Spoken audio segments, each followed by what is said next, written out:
السلام عليكم. الترجي التونسي كما نعرفوا الناس الكل قاعد يلوج على البديل متاع يوسف البليلي بعد الإصابة اللي باش تخليه يركن للراحة برشا وقت. لذا الترجي عنده الاستحقاقات متاعو ربط الأبطال بطولة وكاس تونس. الترجي دخل في مفاوضات مع اللاعب الجزائري اللي ينشط في الدوري المجري، اللاعب نذير بن بوعلي. نذير بن بوعلي 25 سنة، ملاعب بفينيسور، ملاعب عنده مؤهلات بدنيه وفنيه ممتازه. اللاعب هذا الدولي شارك مع المنتخب الجزائري في مقابله واحده، لكن لهنا نحبوا نحلوا قوس صغير.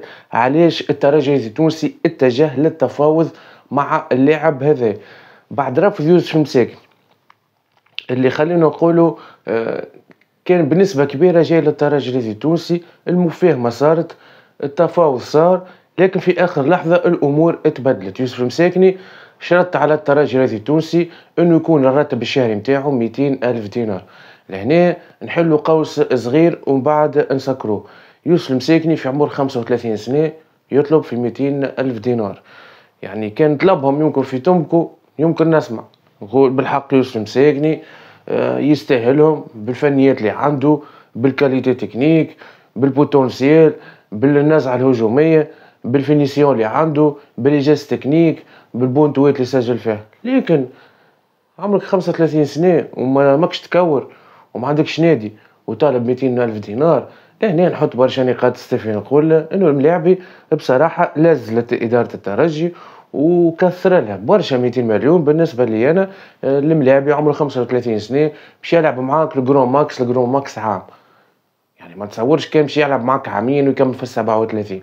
هذه مهمة صعيبة برشا باش تكون موجود. على ذاك الترجي اتجاه اللاعب نذير بن بوعلي. الملاعب هذايا عنده فنيات محترمة حسب ما شفت في الفيديو، ملاعب يكور في الدوري المجري، عنده حضور ممتاز سور تيران. ملاعب بالنسبة لي أنا ينجم يفيد الترجي الرياضي التونسي برشا، خاصة في رابطة الأبطال الأفريقي. الملاعب هذايا أصلا مولود في الجزائر ومتكون في الجزائر ومتكون خاصة في أكاديمية بارادو نعرفوها تكون في الملاعبية وعندها سونتر دو فورماسيون كبير. كي تشوف وتعرف انه الملاعب هذايا متكون في بارادو يعني تحط في مخك انه سيء الملاعب هذايا كونفيرمي على الاخر. بالنسبه لي انا صحيح نشوف في الفيديو ونتبع ونشوف الاحصائيه ترانسفير ماركت القيمه التسويقيه نتاعها 600 الف اورو، لكن التيران هو اللي باش يحكم. خاطر ياما الترجي التونسي جابت ملاعبيه عندها فنيات ممتازه، لكنهم في ارض الواقع كي جاو لقاو صعوبات كثيره في التاقلم، في الانتجراسيون، في اللعب، في الحضور، خاصه في 18 اللي باش يكونوا موجودين في المباراه. حتى باش يكون في البنك زاد تصعب عليه المهمه، تتبدل عليه الاجواء، يشوفوا الجمهور بركه يتفجع يترعب. ما حكيناش جمهور البارك بركه، نحكيو جمهور سور تيران زاده. هذه اللي يخلي الملاعب يتاثر بالعوامل الجانبيه، خاصه اذا مش مستانس بالكم الهائل نتاع الجمهور. نعرفوا جمهور الترجي رباح، يحب الربح، يحب التتروات، يحب الانتصارات، يحب اللعب. دونك يعني نشوفوا يمكن في الملاعب هذايا كيما ينجم زاده ينجح، كيما زاده ينجم ما يتاقلمش. ما قلتش ما ينجحش، ما يتاقلمش.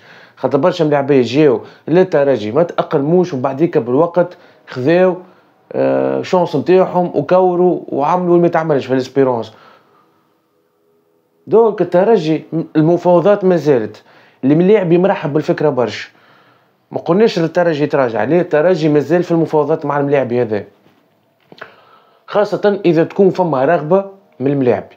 راهو كل شيء يمشي في الطريق الصحيح، راهو حتى ولو 600 ألف أورو القيمة التسويقية متاعو، لكن ما تصورش كان باش يجيب المبلغ هذاك، خاصة إنه الملاعبي ذا يصرح على إنه يحب يلعب في الترجي، وقال إنه المفاوضات ما خذتش شوط كبير وموافقة من أول وهلة، خاطر الترجي نادي كبير وأي حد ينجم يلعب في الترجي لازم يكون عنده حاجة كبيرة في مخه وأهداف كبيرة في مخه. والشيء هذايا يحب يوصلوا للملاعب هذايا مع الترجي الذي تونسي كي يشوف مواطنيه يوسف البلالي وكوسيل ابو علي، يعني يشوف فيهم في الترجي الترحاب، الجمهور، الناس تحبهم كذا، دونك اوتوماتيكمون راهو باش تلقى الملاعب هذايا متشجع ويحب يكون موجود في الترجي الرياضي التونسي.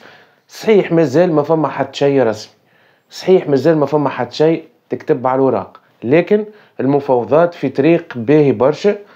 خلنا نقولوا انه اذا الترجي الرياضي التونسي يتوافق انه يجيب الملاعب هذا، وفي نفس الوقت علاش ليه ما تعطاش الفرصة لمحمد الموحي، يولي عندك ديو باهي برشا في الكروار اليسار، خاصة زاد انه الملاعب هذا يتمتع بنية جسمانية محترمة، ملاعب بفينيسور يماركي زاد، يدخل زاد في العمق، راهو مش الملاعبية اللي يلعبوا على الخط، القواش اللي يلعبوا على الخط اللي يشد كرة ويجي، لا ملاعبي كيما ترى البلالي يدخل ويحارب ويحب يفنتي ويهرب بزوز وبثلاثة ويسنتر وكذا، وما لا يلعب ما يلعب زاد على الكروار اللي صار برك الملاعب هذايا، لعب زاد افون سونتر مهاجم صريح، كيف زاد لعب 9 يعني في الخطط اللي ينجم يكون فيهم موجود يكون حاضر.